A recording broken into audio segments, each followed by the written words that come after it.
সংবিধান সংস্কার পরিষদের বৈঠক ডাকতে বাধ্য হতেন, শপথ নিতে বাধ্য হতেন। শপথ নাই কেন?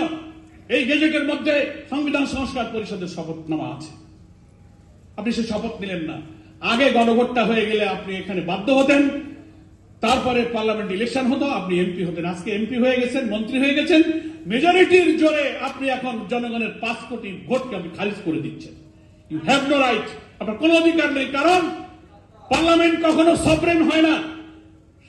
আপনি সারা দুনিয়ার সংবিধান বিশ্লেষক, আইনজ্ঞ যারা ডেমোক্রেসিকে ব্যাখ্যা করেন, পার্লামেন্টারি সিস্টেমকে ব্যাখ্যা করেন, তাদের কাছে শুনবেন জনগণই হচ্ছে সভরেন।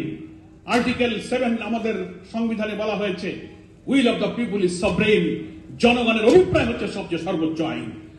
আপনি 300 পার্লামেন্টে গিয়েছেন, আপনি এই জন্য সভরেন নয় যে আপনার আসন থেকে 1 লাখ 1.5 লাখ লোকে আপনাকে ভোট দিয়েছে। আপনি জনগণের ক্ষমতার মালিকের ডেলিগেটেড পাওয়ার নিয়ে পার্লামেন্টে আপনি পাওয়ার এক্সারসাইজ করছেন। আর ভোটের গণভোটে যেটা হয়েছে ডেলিগেটেড পাওয়ার নয়, ভোটারের ডাইরেক্ট পাওয়ার দিয়ে আপনার নোট অফ ডিসেন্টকে খারিজ করে দিয়েছে। ফলে আপনি পার্লামেন্টে ডেলিগেটেড পাওয়ার নিয়ে মতবাড়ি করবেন, আর গণভোটে 5 কোটি মানুষের ডাইরেক্ট ক্ষমতার মালিকরা বলছে না তোমার নোট অফ ডিসেন্ট চলবে না। এই চোরাচিত সংস্কার মানতে।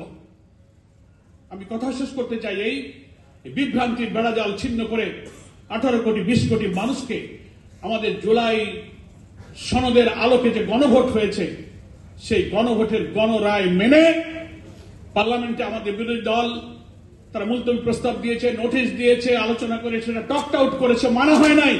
ওনারা এখন ষড়যন্ত্র করছেন, ওই 10টা নোট অফ পয়েন্ট বাদে ওনারা নিজেরাই একটা সংবিধান সংশোধনের বিল বানাবেন। আগামী হয়তো বাজেট অধিবেশন বা কোনো একটা অধিবেশনে বিল বানিয়ে নিজেরাই সেটা পাস করে নেবেন। তাই যদি করতে চান তাহলে একটা অপরিণামদর্শী সর্বনাশা পথে আপনারা হাঁটলেন।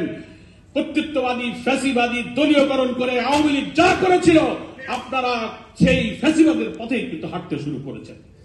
আপনারা সেখান থেকে ফিরে আসুন। তা না হলে আমাদের সংসদের অভ্যন্তরে যেমন আমাদের আন্দোলন চলবে, প্রয়োজনে যে 5 কোটি মানুষ ভোট দিয়ে রক্তাক্ত জুলাইয়ের এই সনদ এবং গণভোট পক্ষে তারা ভোট দিয়েছে, যারা ভোট দিয়েছে, আমরা এই আন্দোলনকে প্রয়োজনে সেই 5 কোটি মানুষের কাছে আবার নিয়ে যাব। এই ছাড়া উই হ্যাভ নো অল্টারনেটিভ। বিএনপিকে বলবে এখনো সময় আছে, কামিং বাজেট সেশনে আপনারা সংবিধান সংস্কার পরিষদের অধিবেশন ডাকুন। এক্ষেত্রে কোন সংশোধনী আনতে হলে আনুন, বৈঠক ডাকুন এবং সংস্কারকে মেনে নিয়ে আপনারা এটা অনুমোদন করে সংবিধানের তফসিল অন্তর্ভুক্ত করুন। এটাই আমাদের করণীয়। তাহলে এই জাতির সংকট দূর হবে। কারণ সংকট তৈরি করেছে বিএনপি, সংকট তৈরি করেছে সরকার, সরকারকে এই সংকট নিরসন করতে হবে।